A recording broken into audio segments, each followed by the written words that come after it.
او د زړه زخم ګنډل څه د هنر خبره نه ده، د زړه زخم ګنډل څه د هنر خبره نه ده. او بس تن مې په لاس نه راځي او تار مې په لاس نه راځي.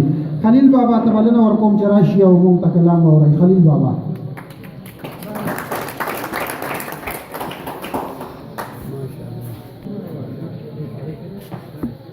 زه د خپل طرف نه ټولو ته چې کوم دی که نه په ښه زړه د کومې نه السلام علیکم وایم.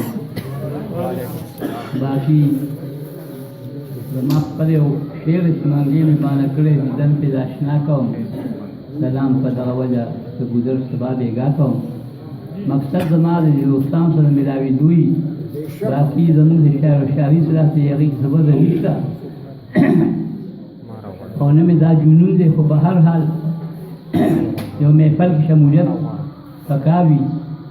موږ ته ډېر په درناوي باندې کوم دی د دې کلي یو معزز دعوت را کړی، نو اوس څه څه وایم، یو تازه غوندې غزل مې دی، هغه درته وایمه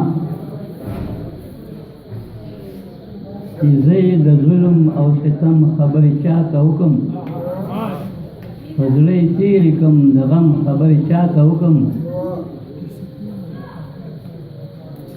زه یې د ظلم او ستم خبرې چا ته وکړم، په زړه یې تېرې کړم د غم خبرې چا ته وکړم. او چې همیشه تې په سرو سترګو واپس شوی ما، دغه کلي او د چم خبرې چا ته وکړم. چې همیشه تې په سرو سترګو واپس شوی ما، دغه کلي او د چم خبرې چا ته وکړم. چې همیشه تې په سرو سترګو واپس شوی ما، دغه کلي او د چم خبرې چا ته وکړم. یو خوا پښتو بل خوا غمونه د جانان مې وژني، یو خوا پښتو بل خوا غمونه د جانان مې وژني. د ستړي ژوند د پیچو خم خبرې چا ته وکړم. یو خوا پښتو بل خوا غمونه د جانان مې وژني، د ستړي ژوند د پیچو خم خبرې چا ته وکړم. او یو کړه پکې رانه یېره شوه، او چې عمر